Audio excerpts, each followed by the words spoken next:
একটা সাধারণ রূপ ধারণ করে ফেলছে। আমরা রামুতে দেখছি কি ধরনের ঘটনা ঘটছে, তারপরে নাসিরনগরে দেখছি, আমরা কুমিল্লাতে দেখছি।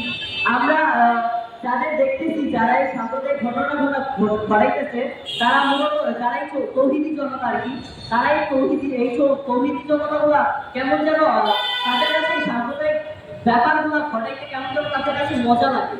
তারা চায় যে বাংলাদেশটা যেন উগ্রভাবে তারা কায়েম করতে পারে এবং তারা এই বাংলাদেশের মধ্যে যেন মতটাকে রেগুলার কন্টিনিউ করতে পারে। তারা মানে কোন একটা ইস্যুকে কেন্দ্র করে আসে, ইস্যুটাকে জাস্টিফাই না করে তারা একটা সাম্প্রদায়িক ঘটনা সহজেই ঘটায় ফেলতে পারে।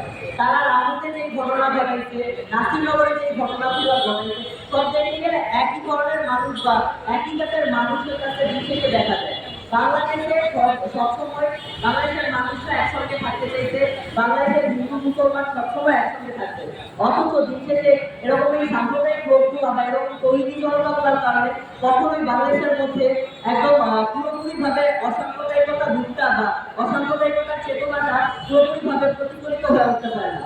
বাংলাদেশ আর এই জায়গায় বা বাংলাদেশকে নিয়ে ভারতের মতো দেশগুলো কেন কেউ করতে পারে?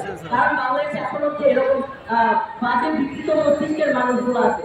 আর এই বিকৃত মস্তিষ্কের মানুষগুলোকে সাপোর্ট করে বাংলাদেশের বেশিরভাগ। সেই জায়গা থেকে বাংলাদেশ কিভাবে উন্নত হবে বা বাংলাদেশের আভ্যন্তরীণ মানুষের সম্পর্ক কিভাবে সুস্থ হবে? আপনি বাংলাদেশের আভ্যন্তরীণ মানুষের সম্পর্ক সুস্থ চান, হয়তো আপনি বাইরে দিয়ে ভেতর দিয়ে হচ্ছে অসাম্প্রদায়িকতার বাণীগুলো আপনার সাম্প্রদায়িক হামলা চালান, সেগুলো তো অবশ্যই আপনার বাইরের দেশের কোনো লোক বা মিডিয়া দেখে সেটা নিয়ে ক্রিয়েট করবে।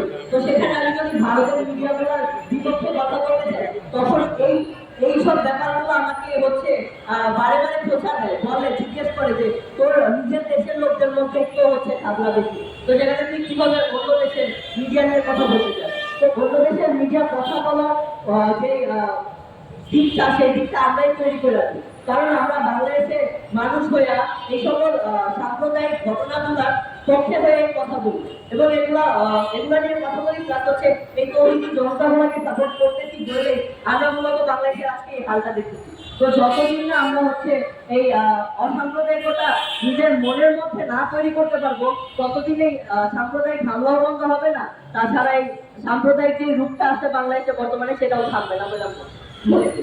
ধন্যবাদ।